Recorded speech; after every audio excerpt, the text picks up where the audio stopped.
Dealing with difficult people on public transport. Have you ever been in a crowded public transportation during rush hour? You're squeezed in like sardines, and to make matters worse, there's that unmistakable smell of sweat from the person right in front of you. It's annoying, right? Especially when that person is loudly arguing with someone on speakerphone, and when someone calls them out, they respond with profanity. We've all encountered such unpleasant people in our lives, those we might call difficult. They can be found on buses, trains, streets, at restaurants, work, in traffic, and even in our personal spaces. These individuals seem to lack basic manners or choose not to use them. So how can we handle such people? Well, it turns out that ancient Stoic philosophy provides some answers. Dealing with difficult people was a common theme in Stoic literature. They spoke about various challenging individuals, including those who disrupted public baths. In this video, we'll delve deeper into dealing with difficult people, including those who may have unpleasant habits or odors, using Stoic philosophy and personal experiences. Stoic wisdom for dealing with difficult people.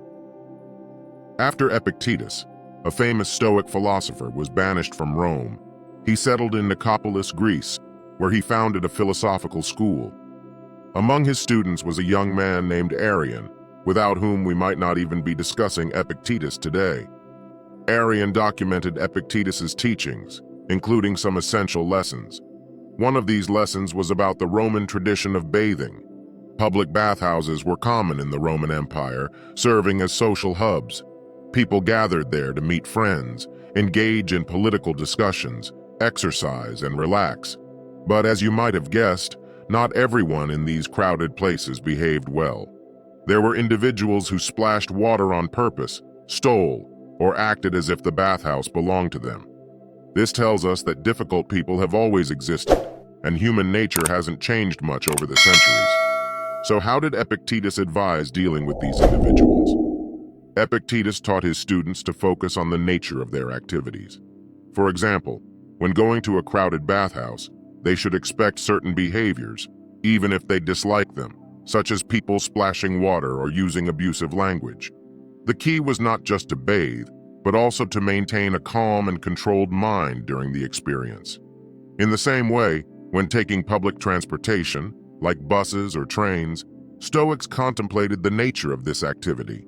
They recognized that it wasn't always quiet, seats weren't always available, and passengers weren't always pleasant. Therefore, they expected delays, unfriendly encounters, and inconsiderate passengers. This Stoic approach involves two steps: understanding the nature of the activity and keeping one's mind calm while participating in it. In this way, they didn't let the behavior of difficult people disturb their inner peace. Marcus Aurelius, a Stoic philosopher and emperor, dealt with many difficult people during his reign. He kept a diary where he reflected on various aspects of life, including dealing with unpleasant individuals. One interesting example is his advice not to be bothered by people's unpleasant body odors. He reasoned that we can't control others' behavior, and getting angry about it doesn't help. Instead, he suggested calmly addressing the issue if necessary, but not expecting everyone to change. In essence, Stoic philosophy teaches us that we can't control how others behave, and it's often not worth worrying about things beyond our control. Instead, we should focus on maintaining our own inner calm and perspective when dealing with difficult people. An example almost everyone can relate to is the way we see our parents. Especially when we grow older, we tend to focus on the bad characteristics of our parents while overlooking the good ones. Yes, some parents made terrible choices, others can't take criticism, and others are nosy. These are facets that drive us apart from these people. We can't disregard them. They persist in the background whenever we communicate with them. These characteristics are what make these people difficult. And unfortunately, there often isn't much we can do about them because only they can decide to change. But Epictetus urged us not to give up on these people just yet. The Enchiridion shares a lesson rooted in tolerance, showing that all things, including people, have more sides to them, apart from their bad characteristics. Epictetus spoke to a pupil who struggled with a brother who dealt unfairly, either with him or others. So he gave him the following suggestion: Everything has two handles, one you can bear it with and one you can't. If your brother is unfair and you try to grasp the situation by the handle of his unfairness, you're using the handle that won't work. Grasp the situation by the other handle, that he's your brother and the two of you were reared together and you can carry it well. End quote. In many cases, from personal experience, changing perspectives goes a long way. Sometimes, mainly when I'm alone in my thoughts, I catch my mind magnifying people's bad sides, turning them into villains out to wreak havoc on their surroundings. The handle, as epic Tuss called it, becomes more significant than the person it's attached to. So what helps is simply focusing on the other side of the person, as there's much more to someone than being a jerk, a liar, an idiot, or a drama queen. There might be complementary aspects that could still support a bond, other handles to carry it with. However, the situation is so bad sometimes that we cannot carry it even by the handles we deem acceptable. Some people are just too darn toxic to be around. If that's the case, keep watching. Imagine sharing your home with someone who started a fire that produces smoke. As long as the fire is manageable and the smoke tolerable, you don't see a reason to leave. But what will you do when the smoke becomes unbearable? Will you stay inside or get out? Let me share something personal, something I've struggled with for a long time. I haven't spoken to my father for more than 5 years now. We used to be very close, but in the spring of 2018, I cut off contact, which wasn't without reason. It was an accumulation of experiences, some of which are insane when I recall them. My father portrays the criteria of narcissistic personality disorder listed by the DSM-5, although he never got officially diagnosed because he doesn't believe he has a problem, as opposed to the world around him, of course. Regardless of what label belongs to him, his complete disregard for personal boundaries, manipulation, pathological lying, self-aggrandizement, obsession with vengeance, and path of self-destruction, not to mention destroying other people's lives, were too large for my capacity to tolerate. I had to escape. I had to leave. The idea that my father is still my father, and therefore I should still have him in my life, lost more and more of its credibility when incidents were piling up. And I wasn't the only victim. For years, I contemplated the words of Epictetus. Are you naturally entitled, then, to a good father? No, only to a father. And while that's true, I also must recognize that there are limits to what one should bear. At some point, enough is enough. The vast collection of recorded lectures by Epictetus called Discourses presents a simile about smoke in a house, which goes like this. Has someone made a smoke in the house? If he has made a moderate amount of smoke, I shall stay. If too much, I go outside. The simile is generally explained as an argument that supports suicide, saying that when life becomes too much to bear, it's okay to leave. However, when we look at the passages preceding the simile, it seems that Epictetus refers to difficult people as they tell a story about someone not wanting to dine at someone's house because he cannot stand his boasting. Thus, Epictetus concluded, only do nothing as one burdened or afflicted or thinking that he is in a wretched plight, for no one forces you to this. Here, he seemed to emphasize our ability to choose. When dealing with difficult people, or full-blown narcissists for that matter, is there a possibility to leave?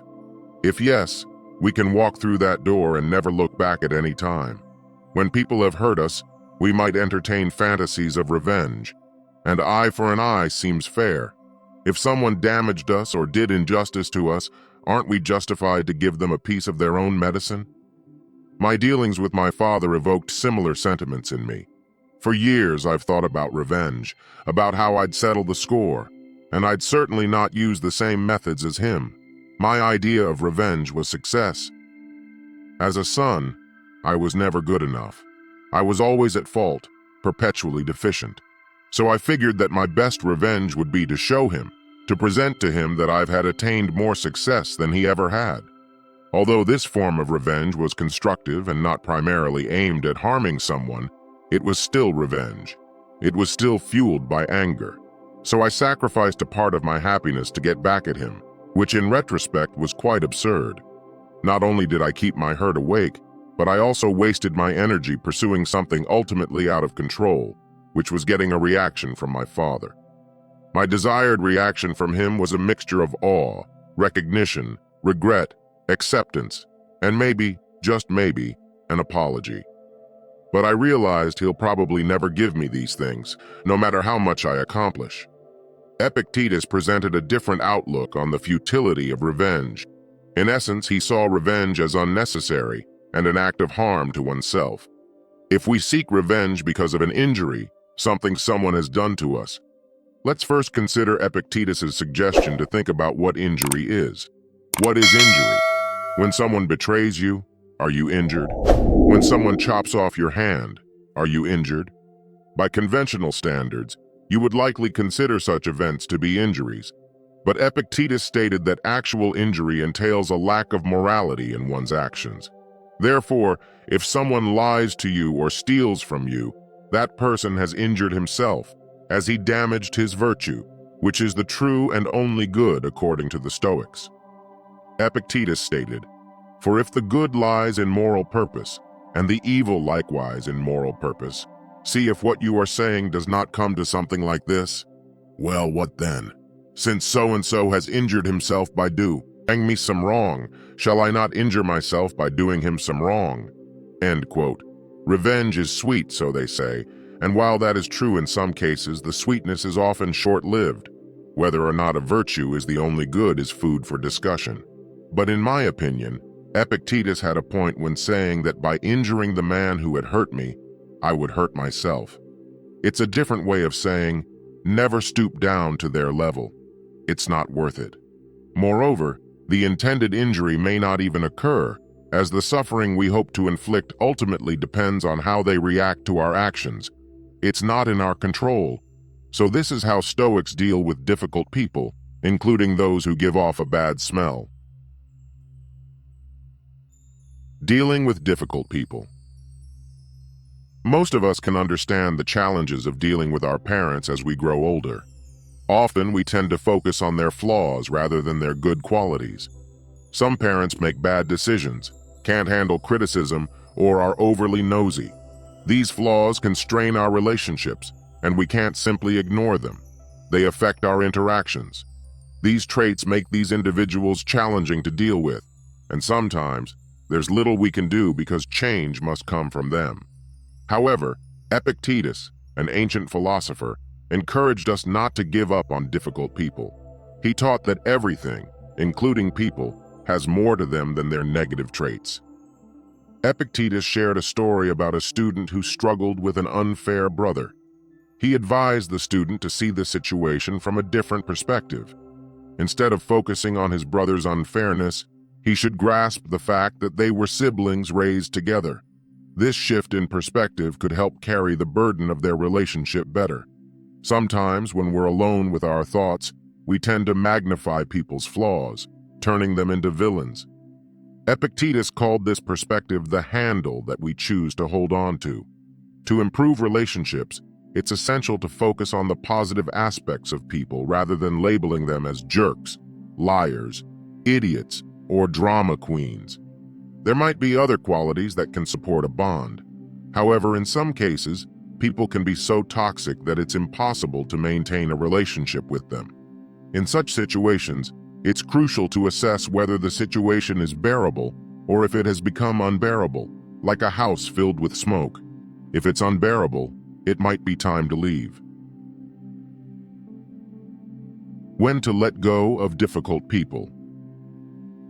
I'd like to share a personal experience of not speaking to my father for over 5 years. We used to be close, but I had to cut off contact due to an accumulation of negative experiences. My father exhibited traits of narcissistic personality disorder, but he never sought a diagnosis. His disregard for boundaries, manipulation, lying, and self-destructive behavior were too much for me to tolerate. The idea that he's still my father lost credibility as incidents piled up. I reflected on Epictetus's words. Are you naturally entitled to a good father? No, only to a father. While this is true, there are limits to what one can bear, and eventually, enough is enough. Epictetus used a simile about smoke in a house to illustrate this point. If there's a moderate amount of smoke, you might stay, but if it becomes too much, you should leave. This isn't just about tolerating difficult people, but also recognizing when a situation becomes unbearable. When dealing with difficult people or narcissists, there may be a temptation for revenge. If someone has hurt us, we might want to hurt them back. I felt this way about my father for a long time, wanting to prove my success to him. However, Epictetus argued against revenge. He suggested that true injury is not physical but a lack of moral virtue. If someone lies or steals from you, they've injured themselves by damaging their virtue. Seeking revenge only harms yourself, and it's not worth stooping to their level. Moreover, the intended harm may not even occur because the other person's reaction is beyond your control. In conclusion, Stoicism teaches us to deal with difficult people by changing our perspective and focusing on their positive qualities. However, there are times when it's best to distance ourselves from toxic individuals. Revenge is discouraged because it ultimately hurts us. Instead, we should prioritize our own virtue and well-being. How do you handle difficult people? Which Stoic suggestion resonates with you the most? Share your thoughts in the comments. How do you deal with difficult people? Which Stoic suggestion do you like the most? Please let us know in the comments. If you enjoyed this video, give it a thumbs up and share it with your friends so we can keep making them. For more videos like this, hit the subscribe button and remember to click on the notification bell. Also, be sure to check out our other videos as well. Thanks for watching.